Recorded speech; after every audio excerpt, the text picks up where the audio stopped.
Hello, everyone. This is Laura Greiner, your host for today's 𝘯𝘬𝘦𝘦 podcast.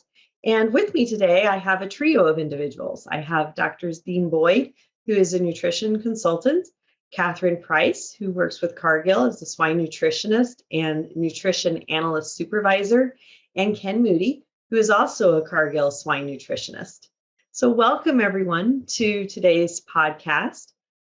As we get started, I think it would be really nice for all of you to maybe give our audience a little bit more background about who you are.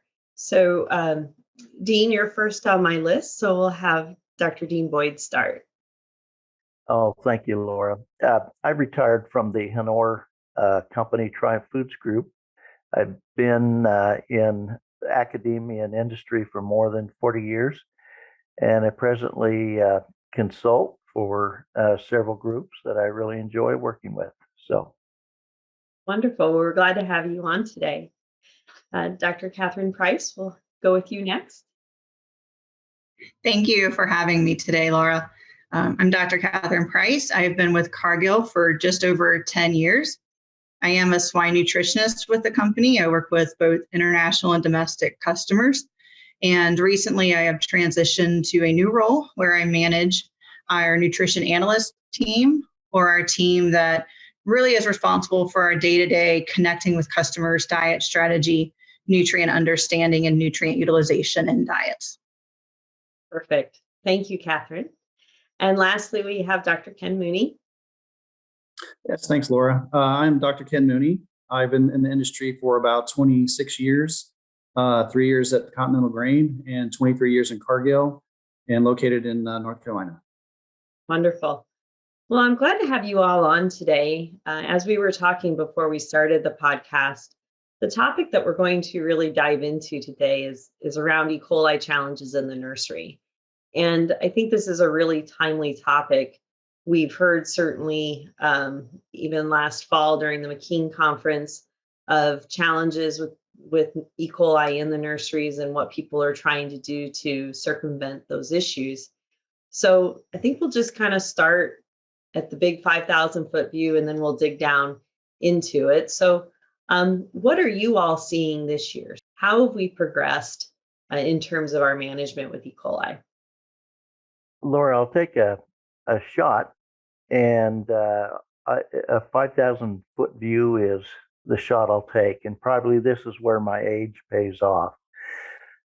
It seems to me that in the last 2 to 3 years, and I will say Dr. 𝘮𝘪𝘳𝘵 in our system agrees, that we've had pathogenic E. coli breaks at a point in the nursery that we've not experienced before, except in a rare fashion. So we've had some reemergence, and it's happened in the later nursery phase as we move particularly to a corn soy. And what is striking about this that we are seeing in the field is that farms that previously typically did not have breaks when their progeny went into the field now are having problems. And there's even some new farms that are putting out apparently very healthy pigs who themselves will break with E. coli mid-nursery. And this is not only in multiple sow farm flows, which is a more dangerous approach to take if you must, but it's even happening in single sow farm flows. And with a couple of systems that I work with, they've identified that this is E. coli F18, and that typically would emerge and show itself in a little later, and show itself in a different format than K88, for example. So this is almost a generalized occurrence in the industry. Dean, I heard you mention that it appears to happen when we transition out of what we consider the more complex nursery diets, and as we transition into corn soy. Is that a fair reiteration of what you said? Yes, Okay. it is. Yes. Okay. And so pigs are probably in the barns for about 3 weeks before we see this emergence of E. coli today. That's correct. And so as a little hint to what some have done, then as we leave that last diet that typically has the higher levels of zinc oxide, then instead of getting the typical looseness, slight looseness that we would have in going from one diet to the next, that's when we have problems with diarrhea, among other things. So that's interesting. So if any of you could speculate, why are we hearing about this now? Right? So we've dealt with hemolytic E. coli for years, right? Hemolytic E. coli is nothing new, but as Dean indicated, the prevalence seems to be much more common today, and certainly in some cases more severe than previously anticipated. So can we speculate as to what might be happening there in terms of why we're seeing this today? In this one, I decided to step out on a plank, and I'd like to be very clear that this is my personal opinion and has nothing to do with input from their end. So I do have an opinion, as you might have imagined, Laura. This E. coli reemergence that's happening later than we have seen it over decades appears to coincide with the greater use of the 𝘬𝘪𝘭𝘭 that we've been moving toward more as an industry over the last 2 years. And that's certainly the case for the 𝘧𝘪𝘨 company that went away from primarily a white synthetic that had more mortality in finish to the 𝘬𝘪𝘭𝘭 that had a more favorable outcome in the finish phases in terms of viability. And as we made a wholesale change, that's when we saw the problem occur. Now, I'm not saying that that's for sure. I'm just saying I'm pretty sure. And then I'm not saying that all 𝘬𝘪oc lines would have this malady, but I will say that it's known to some who have been immersed in, and I'm one of those, in the art of genetics, that genetic lines vary markedly in their susceptibility to F18 E. coli. PIC some years ago, more than 20 in fact, developed a science for detection of animals that were especially vulnerable or were completely resistant to F18 E. coli, which the 𝘮𝑛𝑦 system and another system I indicated are fighting. And so we knew it at that time, and we knew how the sires varied, and we started on a course to take care of it, but we were told not to worry about it by various industry people who indicated that if in the future it did emerge, then we could simply use zinc oxide. And so and so it has emerged. And as I said, I know that lines vary significantly. I think that's more toward the root cause, but it didn't help us when Mechanox became fairly limited, because as we found more recently, Laura, for people that you're probably quite familiar with, Luft and Associates in the National Animal Disease Center, ARS Ames, Iowa, that published in Frontiers in Microbiology that Mecadox, if presented early to the pigs, were fairly resistant to a problem if challenged when they went on to the simple diet and challenged with E. coli. But if they did not receive it early, then they indeed were affected significantly. So I think that was something that exposed the monster to us as well. I think that's really interesting, some of your perspective, and certainly we have challenged those similar questions here, and asked, certainly about antibiotics and their role, and particularly because this is a delayed response. And so what are we changing in the diets from weeks 1, 2, and 3 to then, of course, trigger the E. coli to take a hold? So let's step away from speculation on what's maybe causing the problem, but let's focus in on now what we can do as nutritionists to mitigate the challenge. We've talked about E. coli challenges and mitigation programs over the years. This one seems to be a little bit more difficult for us to manage. And so what are some things that you're hearing from a nutritional intervention that we should try? Yeah, Laura, Dean already mentioned the use of zinc oxide, which most of us are using, pharmacological levels at 3,000, 2,000 level. One thing we're doing as well is taking that all the way out to the end of the nursery, maybe using it at that 1,200, 1,250 parts per million range all the way through the nursery. The biggest problem is that fermentable protein getting to the hindgut. So, what can you do to reduce that? One thing we do is reduce crude protein. You try to reduce those ingredients that are causing this. So you reduce, soybean meal levels. You try to increase maybe further processed soybean products that have some of those anti-nutritional factors taken out that aren't quite as costly as maybe some animal products. One thing we're doing too is there's a new interest in this reduction of calcium in the diet because it does buffer the gut.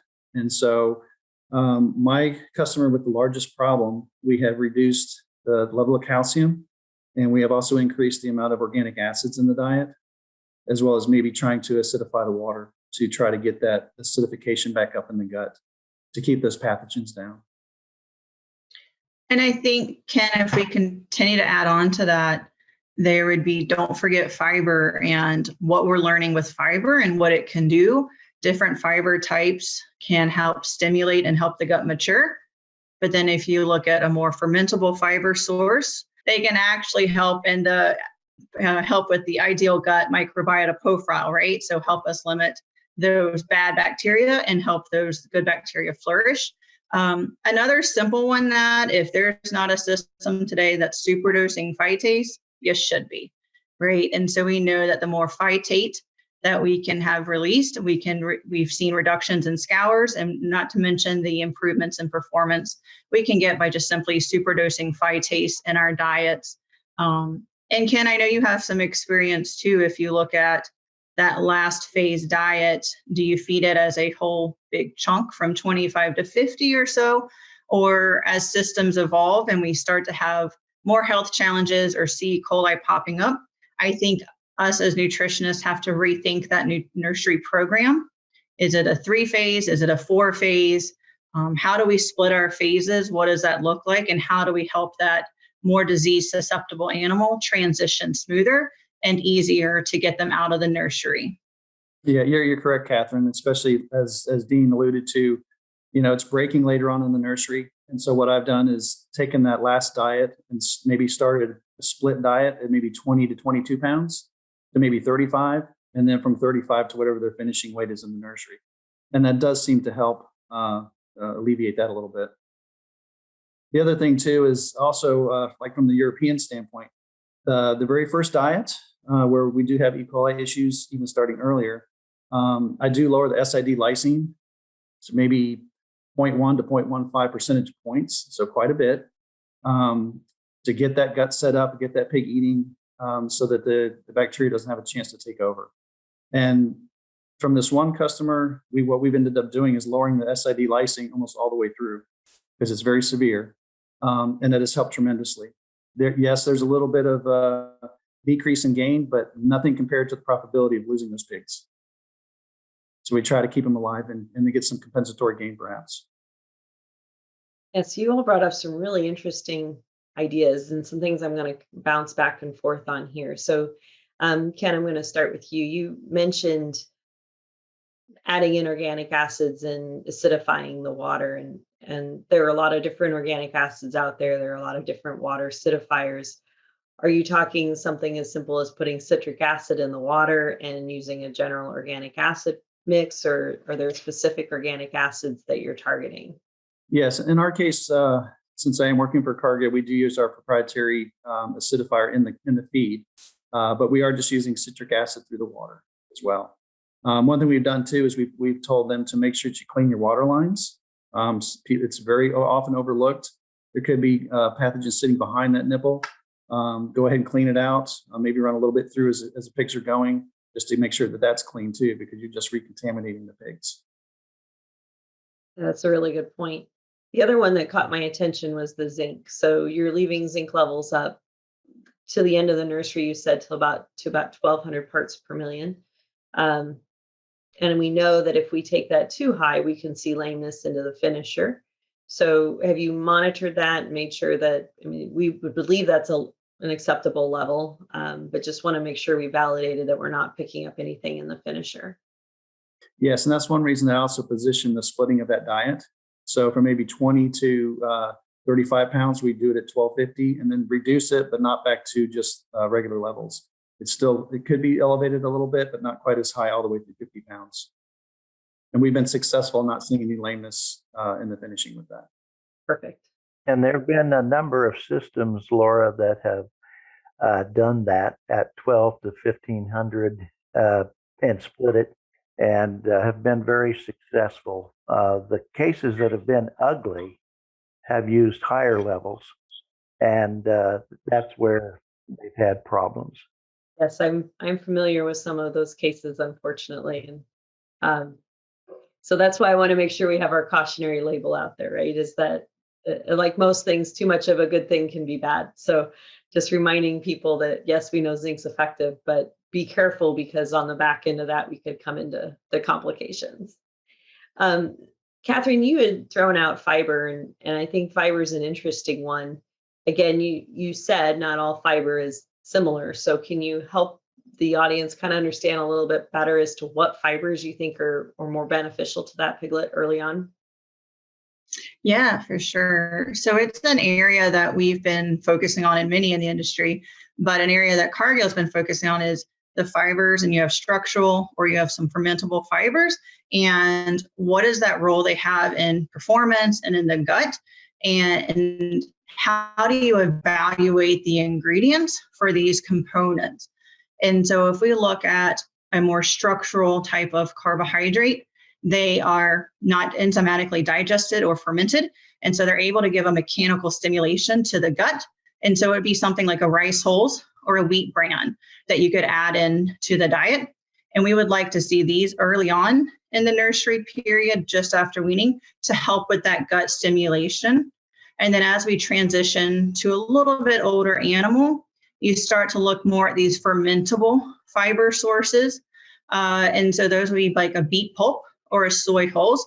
And so we pick with Ken a lot that he's Dr. Beet Pulp sometimes, because it's an old technology, right? It's an old ingredient that's been around, and many people will use it in terms of scours or health issues.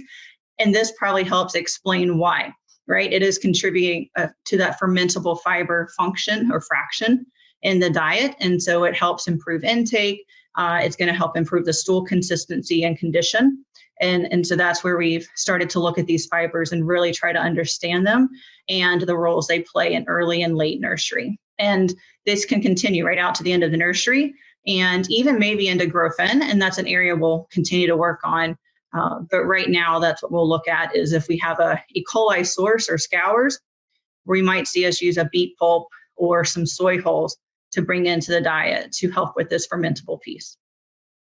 So building off of that just a little bit, when you think about adding the fiber to the diet, are you focused on a percent inclusion in the diet, or are you focused on an NDF, ADF number? How do you pick, your inclusion? We do have a couple of nutrients we have created that allows us to formulate to a specific fermentable or structural fiber target. And so that is how we will help decide the level that we use in the diet. Old way of doing it would probably just say throw 50 pounds of beet pulp, in the diet. And so now we're really trying to fine tune where does that number really need to sit if we're chasing an enteric issue. Well, and I think that's the point, right? Is that even within fiber sources, as you mentioned, the piece that we're looking for isn't the same percentage of that ingredient. And so instead of treating it like 10% inclusion of a fiber source, that's probably not realistic or correct. And so maybe changing our thought process is what we need to be thinking about. Yeah, great point. One that we haven't talked about when I think of fiber or gut health issues, I think of rolled oats. We used to use a lot of rolled oats, particularly in the first couple of phases of the nursery. Does that have any advantage here when we're dealing with this E. coli? Rolled oats are great. Everybody loves them. Everybody wants to see them in their diet. If there's a Scours concern and a producer can't see oats in their diet, they're going to be calling up to ask because they go hand in hand. And so I think I've heard it said, oats could be almost soothing to the gut. They have a nice profile too. If we stop and look at, Ken mentioned fermentable proteins, or if you look at structural or fermentable fiber sources, they actually have a nice profile that help us meet some of these specs in the diet. So they are definitely an ingredient. I think all of us, I know Dean and Ken and we love oats too, right? We're going to tend to use higher levels of oats, and we would have a higher level of oats in our nurture program for that reason. So would you carry the oats then through to the third phase? If we're concerned about the E. coli, are you carrying it into that third phase, or is this more about establishing the right flora in the gut before the potential E. coli issue? Yeah, we have done that. We again, oats are expensive and they're getting more expensive every day. We do try to limit the use of it, but we do continue to use it if it's severe enough, maybe at 50 pounds or so in that third diet, but do try to get it taken out as quick as we can. I have seen where some people, you said, a little bit's good, more is not good. This is true with oats too. I've seen where they've used it at very, very high levels. Yes, it will clear up scours. It will take care of that situation. But my job is also to help this producer make money. So I've seen performance be hurt and hammered all the way through to finishing because of what they did earlier, trying to take care of the E. coli. So we do try to balance, try to save enough pigs, get the gut back on where it needs to be, but not, just use it just to solve the problem and then say, okay, now what? So there is a certain limit as we get starting to learn about, our fermentable fiber and structural fiber, how much to use. Laura, if I could make a comment to follow on what Ken and Kathryn have stated. This problem is something that is thrust upon us because of a number of things that might have gone wrong upstream.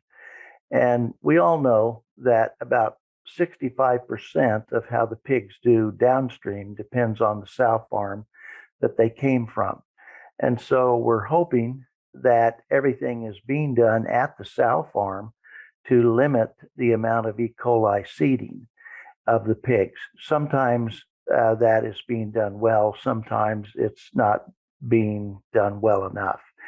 Then we receive the pigs into the farm, and there's some veterinary aspects that can be done. And I will call your attention to Dr. 𝘱𝘱𝘕 of Carthage, who gave an unbelievable and concise discussion of veterinary considerations around E. coli reemergence. It was episode number 3, APC, December 2021. And so I would refer people to that. We're not authorized to speak in that vein. But the thing is, when Ken and Kathryn, where they're at, they get the pigs that they get. And there are some things that can be done. Fortunately, F18 is hitting us later. And so considerations like water vacs is important.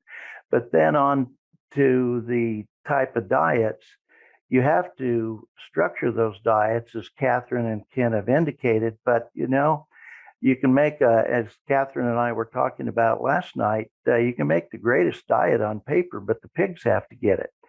And so as a veterinarian would tend to emphasize is farm execution.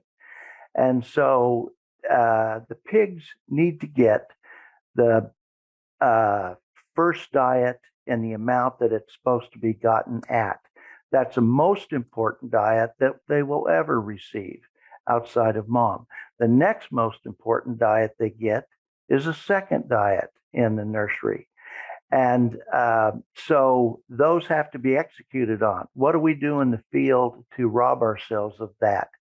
Well, we pull in with a truck full of feed and we put in nursery 1. And then because we want to be efficient on our transport of feed, we put nursery 2 on top of nursery 1. So those two blend. And as it goes farther down the barn, the pigs in the last third are for certain not getting the budget of nursery 1. And they've already started transitioning to nursery 2. So if a nutritionist is going to exercise some passion anywhere, it is to put nursery 1 in one bin, nursery 2 in another bin, hopefully have tandem bins, and having the truck completely full to save every dollar is something you may have to compromise on in this stage. And then certainly you don't want to put the corn soy diet on top of nursery 2. So, and the getting of the tube length properly sized for the pigs coming in, that's very important. And so that absolutely, positively must be done. Execution in the field. All pigs need to get their budget. And then, Dean, you added that, right? A long fill time that just compounds the issue and, sets us up for not the best success rate. You just get a more concentrated seeding, I suspect. And Laura, you would know this best, of the E. coli. They came to us seeded to some extent, and then things that we do early on could make it worse. But again, we're all doing the best up front to try to minimize the damage on the back end. The most powerful thing we can do diet-wise is with zinc. Some will go ahead and add copper, have maybe 1,200 to 1,500 units of zinc, 160 or so of copper, and maybe go half the corn soy phase that Kevin has spoken of. And then as they pull the zinc, perhaps the copper continues. So the biocidal effects are taken care of, and you hope that you can use Mecadox up front. And if you do, it puts the nutritionist in a little better situation, and they don't have to do such extreme things that they know what to do, but they just hope they don't have to employ some of those things. So. You bring up a good point too. We talk about seeding of the pigs as they come in from the sow farm. Is there something we should be thinking about from a nutrition perspective back at the sow farm? Should we be revisiting creep feeding or exposing them to probiotics or anything of that nature to help set that gut up so that, again, it's better? And the reason why I'm asking is I've long argued that pigs that are on a relatively long transport, right, they're transported on empty bellies because the milk doesn't stay in the belly for very long. And of course, any opportunity that we have then for an empty belly, we have opportunity for bacteria to take hold. And so creep feeding kind of gives that belly a little bit more food to kind of hold it and keep those pigs in a direction that we want. What's your thoughts on that? I'm just kind of throwing that out to the crew. Is that something we should be reconsidering with E. coli? I'll take a quick shot at this. I think if there's any reason to go to Dr. Tughill's talk, this is it, because she does a great job of what has to be done at the sow farm to try and minimize the damage from a health perspective. And that needs to be considered. I know for a fact there are some veterinarians that have not followed the pattern she suggests. But the most important thing we can get into those little pigs is a maternal antibody. But if the gilts that were developed, the last time they received a vaccine to develop that were as developers, then probably very little maternal antibody is going to come to their need. And I think you bring a good point as to what can be done in addition to that. That being the hierarchical aspect. What can we do in addition? And so maybe creep feed that has zinc in it can be helpful. I will again show my age, if you don't mind. In the event that I cannot get the help that I need on the maternal antibody side, the thought has come to my mind that to do what was being done in the mid-1980s is to add some zinc oxide to the lactation diet. And so the creep feeding there is actually through the sow's feces.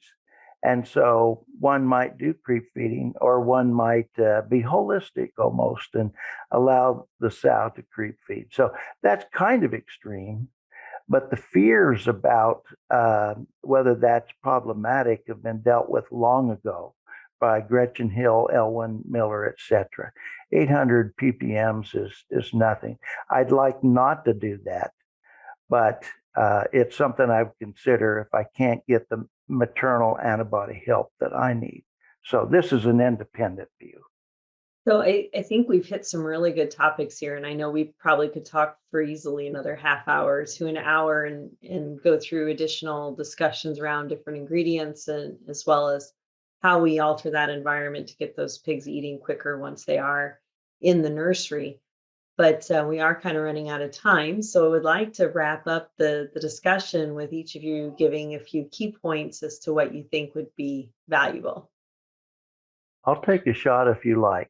If I'm in the midst of heat of a fire and I'm using, and I know you'll say there's different genetics, they're all having problems. But if I were using a Duroc sire, I hope I would want to know if it has 2 copies of the genes that make it homozygous receptive and resistant to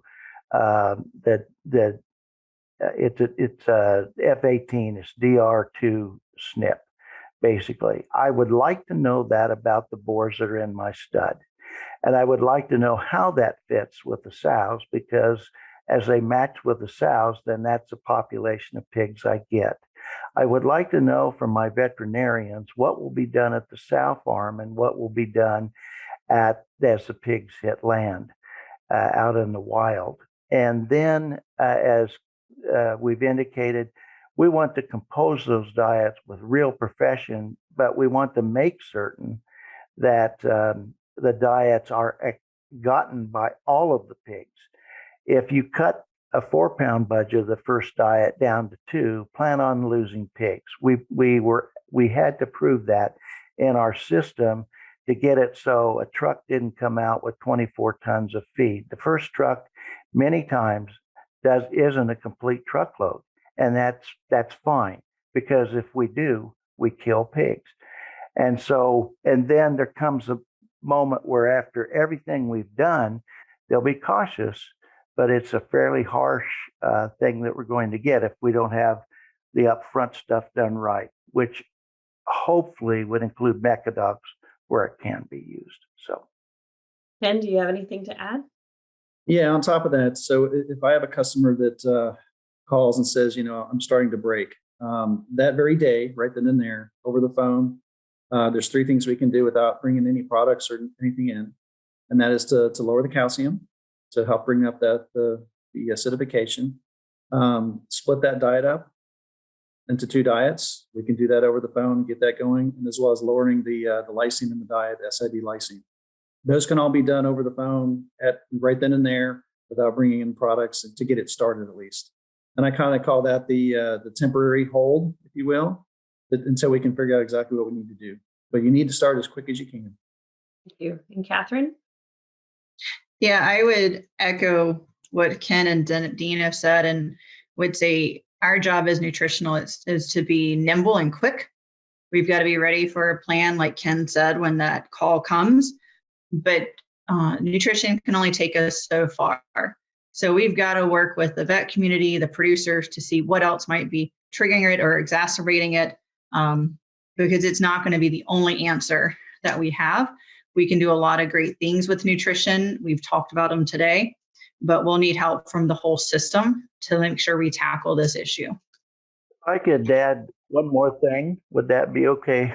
Yes, you're I do apologize, but and also where nutritionists can show their management skills is we don't like to see some mismanagement things done that would trigger, such as it's about time for the corn soy diet, but we're going to go pump the pit.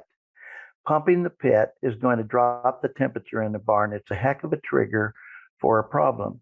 If we've had a site that has had it before, then especially cleansing it and including hot water and lime can be a very important thing. So we want to make sure it's clean, but we don't want to do things that are triggers. Having double stock pigs overcrowded and then further triggered by a sudden change of temperature puts us in a world of hurt. So as we wrap up, as you all know, we do ask our speakers a few basic questions. The first question that we ask everyone is, what is your favorite swine resource that you would recommend to our audience? Well, I would say, I don't know if this is my favorite, but because of what's been going on, like you mentioned with the E.coli, the strep, the PRRS, I'm not an immunologist, but I'm learning how to be one. I have two books, Nutrition and Immunology, 𝘮𝘪𝘭𝘮, and Inflammation and the Autoimmune Solutions by Alex Vasquez. And this whole situation with COVID, we've learned quite a bit just from the human side on what to do with viruses. Very good one. Kathryn, do you have any books that you'd recommend? Mine probably aren't so much as books as versus I really enjoy the number of digital tools available and podcast. I know I've heard others mention it on the podcast, on the show before, but being able to log in and listen to a podcast while working or doing errands or chores, it just makes it easy. So I'm more of that digital tool fan right now. Perfect. Dean, how about you? Quickly, I really enjoy the Diseases of Swine book that came out a few years ago. I've always enjoyed that, but and that's been especially helpful because at least I can ask more intelligent questions. I'm probably one of the few swine nutritionists that have the brand new Diseases of Poultry Volume 1, which is very helpful in this area as well. And now that I'm retired, I'm really enjoying reading my 1,500-page book on essentials of pathophysiology. And so I'm into this exhilarating part of my life. I'll have to look at that book. 1,500 pages. That's a little bit more than one night of reading for sure. It has a lot of pictures. I look at the pictures and the legends, so I'm able to move faster through it now. I need the pictures for sure. How about any books that are not related to pigs that anybody would recommend to our audience for something fun or enjoyable? I'm not sure Dean's 1,500-page book there might be considered enjoyable by some, but are there any other recommendations? I was just going to say, I think for professional development, those books aren't always the easiest to read. They can sometimes are quite boring, but Patrick Lencioni does a really nice job of turning a learning moment on development into a nice story that's easy to read. I think one of my favorites by him was Death by Meeting. And I think we could all learn from some of those examples on meetings and meeting etiquette and being succinct in our meetings. Perfect. Thanks, Kathryn. Dean? I've always enjoyed Milton Friedman, and Milton and Rose Friedman wrote a book called Free to Choose. And Milton won the Nobel Prize in Economics decades ago. But the one thing that he and Rose wrote about, and very good way was the relationship between freedom of choice and economics. And I think that while we have the freedom of choice, we want to really make the right choices. And I think what they were trying to do there is ground us in correct principles to help us in making that good choice. So anyway. Very good. Thank you, Dean. Ken? With my 4 kids, I don't have much free time to read things other than work related. So I'll have to pass on that until I get to Dean's age and can retire, which isn't too far behind. I understand. Okay, so the last question that we like to ask our speakers really focuses around if you can envision somebody who's successful in our industry, and you can define success however you want to. What is a key trait that you think has allowed them to be successful? Well, what I've seen, especially with as even on our own group, we start to hire younger people, their ability to look at problems in a different way than I have, outside the box, if you will, and to not be afraid to fail. I know in some of our meetings, I've seen within our group, since we've all gone digital for such a long time, you can kind of read faces when someone says something like, what are they thinking? And as they explain themselves, they're like, wow, I've never thought of it that way. I think if you're not afraid to fail and people are open to listening to you, I think we can all learn something from them, and they're going to be successful, in my view. Absolutely. Kathryn?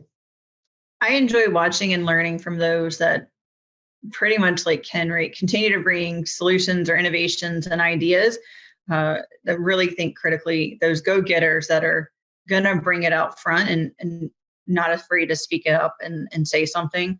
So good communication and listening skills, really good at getting their point across and convincing a room that, hey, this is an area we should look at. And so those convincing skills, I'm always fascinated by people that have that strength. Dean?